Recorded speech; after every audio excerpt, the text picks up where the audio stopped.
what is up? It is Snitchery. How are you doing? Today, holy moly, today is an exciting day on my channel for two reasons. Number one, it is my first collaboration ever on this channel, which is crazy. Number two, it is a collaboration with one of my favorite YouTubers of all time. My mind is still blown. Obviously, you guys can see who I'm talking about in the title of this video, but even if you couldn't, if you've ever watched my Instagram lives, then you know I have been obsessed with this girl for about a year now. She has been one of my favorite channels on YouTube since before I had a YouTube channel myself. Of course, I am talking about the ever lovely Miss Harmony Nice. I'm positive that so many of you all already follow her and know exactly who she is and love her as much as I have for so long, but if somehow you haven't encountered her on her channel, she talks a lot about being a Wiccan. She talks a lot about paranormal videos, which is how I initially found her. She does makeup tutorials. She does get ready with me. She does hair tutorials. She does lookbooks. Recently, she's also started doing missing persons cases. Essentially, her channel is everything that I get requested to do, but she already does it, and she does it a million times better than I ever could. She has incredible tattoos that put mine to shame, and after talking to her personally, I can vouch for the fact that she's actually a really lovely and really kind person who is entirely deserving of all the success she's found on this platform. Her channel is incredibly aesthetic. Her informational videos are so well informed and so well researched, and she presents it in such an entertaining way. Her content is just amazing. I feel like I'm gushing, but I've literally been watching her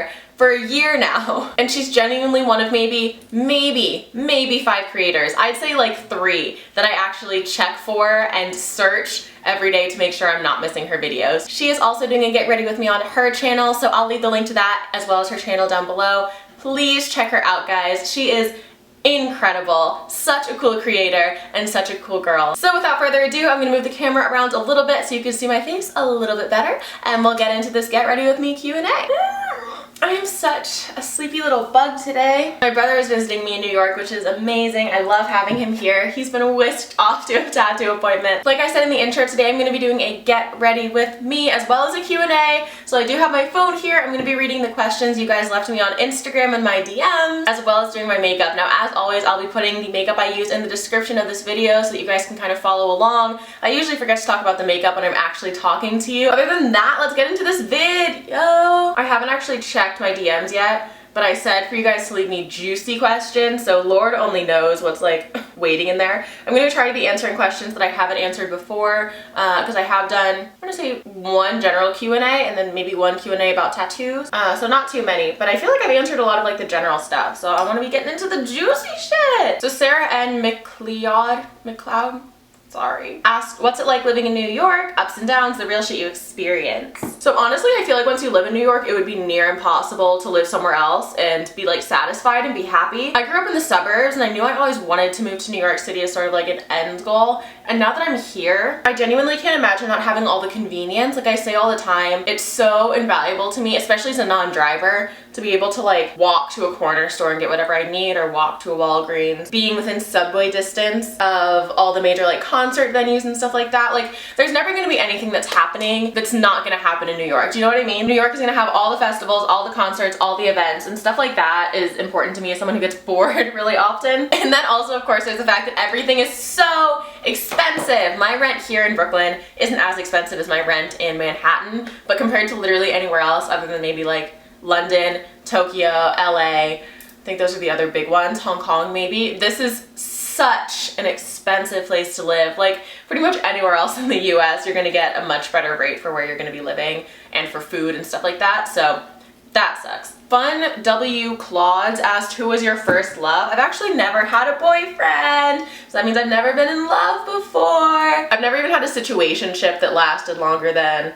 I don't know, a month or 2. I don't know. I talked about this on live stream actually the other day. I have such an interesting thing about relationships because I'm a Libra and I romanticize everything. Like I have a very set idea of how relationships should be in my head, and it's really like extravagantly romantic and just over the top. Like it's like fantasy novel romance, not romance novel. we're not quite there, but fantasy novel. And I have all those ideas in my head and it seems like something I would like, but then any boy, any man tries to actually talk to me for longer than like a day and I'm so disturbed by it. I think because, and this has always been the case, but I think because I'm so focused on my career now, and when I was younger I was always so focused on school, that I just don't have time to mess around with a guy for longer than like a few days at this point in my life. I'm only 21. I'm really, really young. I'm so busy with the social media thing. Like I'm so busy. So when I do have free time and I do have free nights, I want to spend it with my 2 friends that I live with, or I want to spend it with my family back home in Virginia. That's the other thing, particularly now with the way my life is working out. I live here in New York, that's where I pay rent, that's where I live full time, but I'm also in LA all the time, and I live, I would say like half and half this summer back in DC with my family because I love being with my little brother. So not only is it a matter of interest, but logistically right now I just really don't have like it wouldn't be fair to anyone else to even get into a relationship because I'd never be there and I'd be bored of talking like immediately. So that's where I'm at in relationships and really where I've sort of always been. I know some people are like, it happens when you least expect it and you're not looking. Well, I've never been looking, it's never happened. And I'm fine. Supernova Danny asks, my question is, how do I get my friends, family to subscribe to my YouTube channel without sounding spammy? I don't want to reach out to people I barely speak to just for a subscribe. It feels wrong. To be completely honest, people are so nosy that they're going to want to follow it because they're going to want to watch you. Because people are nosy, you know what I mean? M. Sarah Rose asked, rudest influencer you have met? I don't think there's been anyone who's been rude to me actually. So a little bit of context, I live in New York like I said, so very rarely do I go to influencer events in LA because it's really only like if I happen to be out in LA for a shoot or something that I'll like stop by. But I really feel like there's this like stigma where people think influencers are like really rude, awful people, which is interesting to me because by and large, people who work on the internet and work on YouTube and stuff are like diehard introverts who were like kind of the weird kids in school. At least that's what I found. My guess is that there are like a few influencers who are too big for their britches and sort of like ruined it for everybody. So now people think the influencers just in general are kind of like rude, bitchy people. But that's not what I found to be the case. Everyone who I've met, even like casually, has been exceptionally kind. I have like 500K on Instagram and what, like less than 200K on YouTube. Like I am low level. I'm like bottom of the barrel bitch. And I've still always been treated with so much respect and so much kindness. So I don't know who these people are coming across. Like,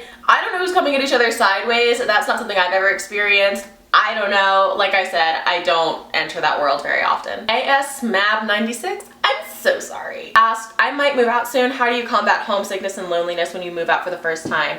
Okay, so I have kind of an interesting story about that. Or, not an interesting story, it's not that interesting, but I have a sort of unique experience. So the first time I moved out was college, when I went to college. But I got really lucky in the sense that my best friends throughout college, I met within 2 hours of orientation. I literally met them walking down the street like 5 minutes after my parents had left, and I literally just never like left that friend group. I just need so bad. Why won't it leave? Why won't it leave? Oh my god. But I do want to say that my advice is probably kind of skewed because I don't know if I had as difficult as a time as someone who loves home. Like I said, I live half time at home now, even though I have an apartment in New York. I think I had an easier time because I found my friends so early. I know that's really stupid advice to be like, go out and find your friends. Then you won't miss your family at all, because that's so much easier said than done. And I realized that I was really, really fortunate in finding that. Like, my very best friend in the entire world met first day of college, and she lives right there, like, right next to me. Interestingly enough, I don't know if you're in college or if you're just like moving out to work or, you know, I don't know your circumstance, but I found that I was actually more homesick sophomore year of college, which was interesting because I had already lived away from home for like a year. But I found myself really homesick sophomore year because that was the time when I was still a film major at that point, and this sort of initial excitement of college had worn off, and I realized pretty quickly that I didn't want to do film. So I felt very lost personally, and I was sort of in like a pretty rough place because I just didn't know what I was doing. I didn't know what I was doing at that school, and I had such good friends there, but I was like, I don't know if this is where I'm supposed to be right now, because it's a very film heavy school. So I thought if I don't want to do film, I probably shouldn't be here. It was to the point where I was looking at other colleges closer to home because I really didn't want to be going to Emerson anymore. And that for me was definitely the time when I felt the most homesick, when I was thinking pretty much all the time about how I wish I was home and I wish I was with, you know, my family and hanging out and just doing what I had sort of always done that wasn't sitting in college in the wrong major taking classes I didn't care about. Homesickness is always going to happen. I think if you like your home and you like your family, it's sort of unavoidable that you're going to get homesick and that you're going to miss it. If you can, I would recommend trying to move in with friends or a partner rather than starting like a new life completely far away. Maybe moving closer to home, moving out, but you know, close enough that you can visit if you need to. I call my mom still probably 6 times a day. I mean, it's pretty constant. Honestly, I think it's just a matter of like setting up your new life with a good foundation and surrounded by good people, so that even if you miss being home, you still have a really good support system where you are now. Hajakika asked, why do you have fake lips? They're too big for your little cute head. Smiley face, heart, heart, heart, heart, heart. And then she did the little asterisk and put big. I'm actually such a fake lips fan. However, my lips are real. I'm half black. My mom's white, my dad's black. And my lips actually used to look a lot bigger for my face. Dear Jesus Lord, before my face got big too, before I got a big ass head, my lips looked humongous along with my nose. So I'm actually now glad. They look really tiny to me in comparison to how they looked when I was younger, but they are real. Thank you for your concern. Savannah E. Carter asked, what is your opinion on YouTube drama channels? To be honest, I don't know that much about them. For me, it's sort of the same as not living in LA. Like, because I don't really do beauty videos on my channel and I'm small, they leave me alone. I'm irrelevant enough that I can like retain my sense of anonymity with these drama channels, I guess. So I don't really have an opinion. Let me not speak on what I don't know. From what I've heard, these channels essentially just like bash YouTubers. I don't know if that's because I'm only hearing the YouTuber perspective when they talk about these channels, but that's sort of like just what I've heard. So if that's the case, then that's a little bit sketchy to have an entire channel based on just like bashing someone or lots of someone's. But I was also watching Jackie Ina's video about the drama channel that like scammed her. In her video, she talked about how some drama channels are actually really informative and just sort of like warn consumers about certain things and certain influencers. So I guess that's not so bad. I don't know. I don't know that much about them. Mickey Chandran asked, what's your favorite kind of juice? I actually do have a favorite kind of juice, and it is grapefruit juice. I will suckle the teat of a grapefruit all day, every day. All day. Maddie Sibley asked, do you have any hidden talents? That's a good question. I don't think this is like a hidden talent because I've talked about it before on my Instagram, but I draw a lot throughout my entire childhood. That's kind of what I wanted to do. It was either that or being an author.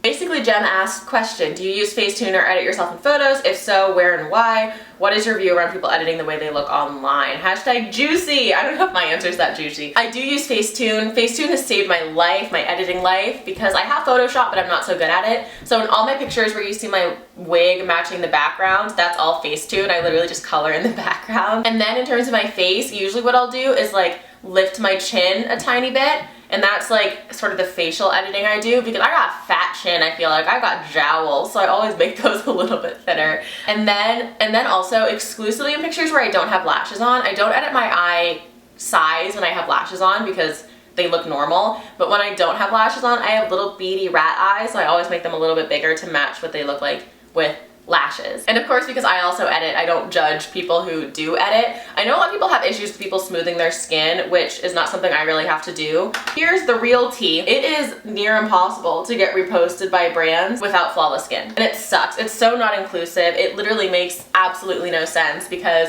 hello, nobody has perfect skin. But brands, because they still, I mean, they consider their Instagrams a marketing tool. It's the same as if you see like a model on a billboard. They're gonna want their makeup to sit the best on the face. They wanna sell products, so it's very difficult to get reposted without perfect skin. It sucks, it sucks, it sucks if that's what you have to do to get ahead, but I completely understand why people do it and don't fault them for it at all, especially if they're open with it. The only thing that I don't understand necessarily is when people try to say that they don't edit their faces or don't edit their photos. It's like, I mean, you look like a Sims character, but that's none of my business.